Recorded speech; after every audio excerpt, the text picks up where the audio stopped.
In Parshas Tazria, we have a discussion of many of the details that relate to the Metzora. A person who has some sort of skin blemish, mark that appears, and he needs to have the Kohen examine it. And if it fits into very specific categories of the color, of the depth, of the hairs that are growing, then in fact it renders the person a Metzora, with various halachos, many of which are enumerated in Parshas Metzora as well. Chazal tell us that one of the sins for which tzaras comes is lashon hara. It's for not speaking appropriately. And again, maybe that's the idea of the Kohen being involved. The Kohen is somebody who brings people together, and the person being forced to go michutz machana, outside of the machana, is to separate himself and realize the value of the community and the effect that his speech has. All of that is part of what tzaras is about. But one of the steps of the Metzora seems a little bit surprising when you think about it. The person finds the splotch on his arm or wherever it may be, and the person has to have the Kohen examine it. The Kohen comes and the Kohen sees, and under a variety of different circumstances, the Kohen will sometimes say, wait, and we have to see. We're going to come back, you're going to go into a quarantine as it was temporarily, and then we'll see if it spreads or if it changes and what happens, and then we'll be able to determine if in fact the person is tameh or if the person is tahar. If the person Kohen comes back and it spreads and it's the color change and the hairs and all those details as recorded in the parasha, then the person is tameh, goes through the whole process. But under other circumstances, the person can sometimes be rendered tahar.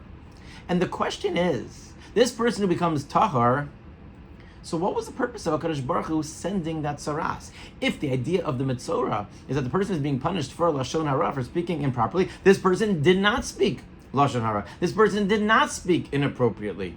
So why is it that the person has to go through this process, which seems to be inconvenient, perhaps partially embarrassing as well? And it's a miraculous disease, as the Ramban explains. This isn't some sort of dermatological condition. So why is it that the person had to go through it if in fact it's revealed later that the person is not tameh, the person is not been afflicted with classic tzaras? So I thought in the past that the idea was that the person maybe has the opportunity to do tshuva in between, and that the person can take that first warning sign and realize there's something that I need to repair, and maybe can stop the process and make sure that I'm not going to reach the point of being a Metzora. But I heard another explanation as well, a beautiful, beautiful idea. And that is that there are different chata'im that a person can do, different sins, different errors that a person can make when it relates to our mouths. And lashon hara is a very, very severe one. But there is another problem, and that is the problem of not speaking up when it is appropriate to do so, of not realizing that there's somebody who could use a pick-me-up, because a little bit of chizuk, somebody who just needs something, or there are words that can be effective and critical to say. And if a person doesn't say them, that's also a chet of lashon. It's not the same chet of lashon.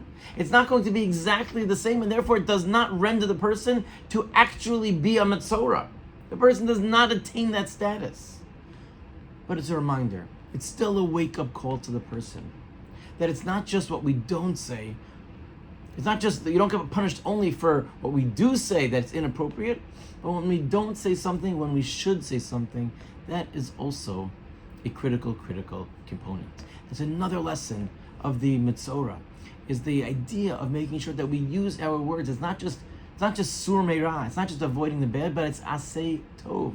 It is to do that which is positive, to figure out how. And again, as Yontif is coming, and there are sometimes people in distress, and people could use a nice word, a compliment. Can I help you? What can I do?